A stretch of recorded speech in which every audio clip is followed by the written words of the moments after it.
everyone, welcome to my channel. My name is Payal Patel. In our previous video, we have discussed Gauss-Jacobi method to solve system of linear equation. In this video, we discuss another method to solve system, that is Gauss-Seidel method. Okay इस दोनों method के बीच में एक थोड़ा सा ही difference है, वो ही आपको याद रखना है. अदरवाइज जो गॉस-जैकोबी मेथड है उसके बहुत सिमिलर है ये मेथड. ओके तो स्टार्टिंग का जो फेज़ है वो दोनों में सेम है, जो मैंने पहले वीडियो में भी आपको बताया था कि सबसे पहले आपको ये चेक करना है कि आपका जो इक्वेशन है, जो सिस्टम दी गई है वो प्रॉपर फॉर्म में है या नहीं.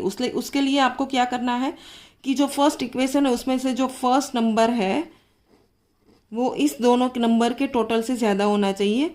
तो हम ये वेरीफाई कर लेते हैं एक बार कि 6 is greater than mod 1 plus mod 2 1. ये दोनों कोएफिशिएंट 1 1 है इसलिए. देन सेकेंड इक्वेशन में सेकेंड नंबर बिग होना चाहिए, तो mod 8 it is greater than mod 4 plus mod 3. And third is 10. Okay -10 है लेकिन उसका मॉड्यूलस करो तो वो 10 ही हो जाता है. So it is greater than mod 5 plus mod 4. Okay तो ये सिस्टम है वो प्रॉपर तरीके से आपको दिया गया है. अगर नहीं है तो कोई ऑर्डर अगर आपको चेंज करना पड़े तो वो करना पड़ेगा. मानो कि आपको ये इक्वेशन सेकंड पोजीशन पर दिया है, ये थर्ड पोजीशन पर, तो आपको उसको थोड़ा सा चेंज करना पड़ेगा. उसके बाद आपको सब्जेक्ट बनाना है. ठीक है, तो लाइक गॉस-जैकोबी मेथड इसमें भी सेम टू सेम करना है. अब हम फर्स्ट इक्वेशन जो है इसमें नंबर दे देते हैं. This is first equation, this is second and this is third. Okay now from equation 1 we are writing x. Okay x को लिखेंगे. x कैसे लिखना है आपको, पहले 105 माइनस ये plus Y Z plus Z will be minus. Okay so minus Y minus Z divided by 6. Okay then from equation 2 we write y को लिखेंगे यहाँ से. वो कैसे लिखना है, 155 minus 4x minus 3z minus 4x minus 3z divided by this number is 8. Okay then from the third equation we write y is equals to, इसमें से सॉरी z लिखेंगे तीसरे में से, z is equals to 65 minus 5x minus 4y divided by -10. ये minus sign भूलना मत, -10 है. ओके तो यहाँ तक जो प्रोसेस है वो गॉस-जैकोबी में जैसा हमने किया था वैसा ही यहाँ पर करना है. दोनों में से कोई भी मेथड हो, स्टार्टिंग का जो फेज है वो सेम रहेगा. ओके उसके बाद हम एक टेबल कंस्ट्रक्ट करेंगे, तो वो टेबल के अंदर भी जो कॉलम्स है वो भी सेम टू सेम यहाँ पर आपको जो फॉर्मूला मिला है उसको ही आपको लिखना है. तो मैं ये कंस्ट्रक्ट करती हूँ पहले. तो इस तरीके से हम ये कॉलम बना सकते हैं. पहले number of iteration, then x का फॉर्मूला, y का फॉर्मूला एंड z का फॉर्मूला. ओके अब गॉस-जैकोबी के अंदर हमने क्या किया था, तीनों की वैल्यू इनिशियली 0 0 0 ली थी. यहाँ पर हम क्या करेंगे, पहले फर्स्ट इटरेशन में जब x को कैलकुलेट करते हैं मतलब x1 मिलता है, वहाँ पर y एंड z को 0 ही लेंगे. ओके तो अगर आप लेते हैं y equal to 0 and z equal to 0 then you get 105 divide by 6, 105 divide by 6 that is 17.5. Okay पहला आंसर हमको मिलता है 17.5.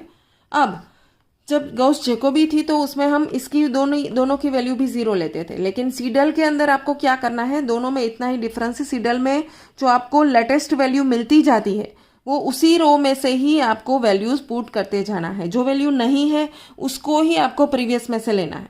ठीक है, ये ध्यान में रखो. तो हम क्या करेंगे, next process 155 minus 4 into x मतलब 0 नहीं लेना है. गॉस-जैकोबी में हम इसको 0 लेते थे लेकिन यहाँ पर हम x की वैल्यू जो मिली उसको कंसिडर करेंगे, दैट इज 17.5. ओके सीडल के अंदर सेम लाइन. ओके उसमें से हम वैल्यूज को लेंगे. अगर कोई वैल्यू अवेलेबल नहीं है, मानो कि यहाँ पर इस लाइन में हमें z नहीं मिला, तो उसको ऊपर से मतलब 0 कंसिडर करेंगे, बाकी किसी को कुछ नहीं. -0. Okay 3 into 0 that is 0 equal to 85 मिलता है. डिवाइड बाय 8 करो तो हमें आंसर मिला y1 का 10.625. ओके अब हम z1 को कैलकुलेट करते हैं. अब देखो इसमें x और y चाहिए फॉर्मूला में, और दोनों वैल्यूज हमारे पास इसी रो में अवेलेबल है. जब तक आपको सीडल के अंदर सेम लाइन में कुछ भी वैल्यू अवेलेबल है तो उसको ही कंसिडर करो.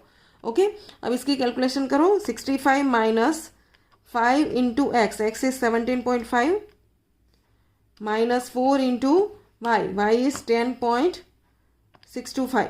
ओके, ये मिला -65 डिवाइडेड बाई -10, तो इसका आंसर आता है 6.5। ओके, तो ये हमारा फर्स्ट इटरेशन हुआ। अब हम सेकंड करते हैं। सेकंड में पहले हम x2 को कैलकुलेट करें। ये सेकंड रो के अंदर ये पहला नंबर है ना, तो इसमें दोनों वैल्यूज ऊपर में से ही लेंगे। करो calculation. 105 minus Y, Y is this 10.625 minus Z, Z is 6.5 equal to this divide by 6।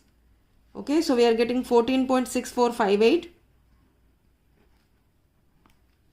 उसके बाद हम कैलकुलेट करते हैं y2। अब देखो y2 जब भी करते हो तब एक वैल्यू इसमें से लेना है, क्योंकि हमें x इस लाइन में मिल चुका है और z नहीं मिला तो z ऊपर से।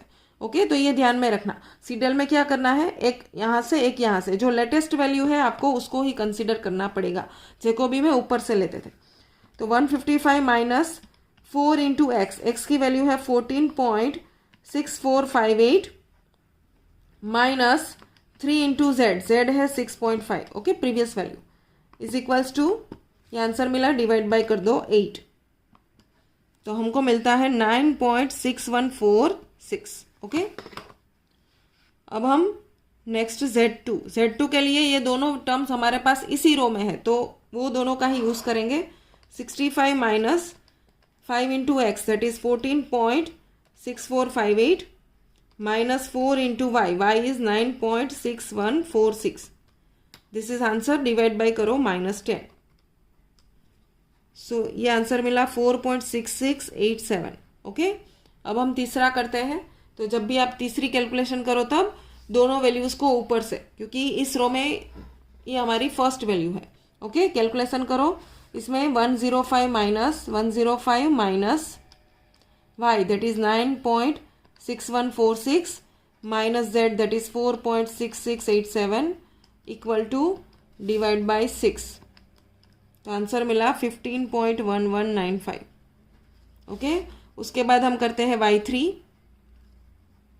उसके लिए एक वैल्यू यहाँ से एक ऊपर से, तो 155 माइनस 4 इंटू एक्स, एक्स क्या है 15.1195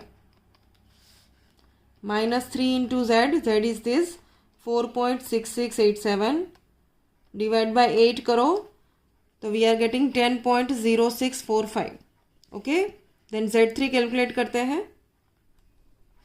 ये होगा 65 minus 5 into this value, that is 15.1195 minus 4 into Y, that is 10.0645 divide by -10, तो इसका आंसर हमें मिला 5.0856।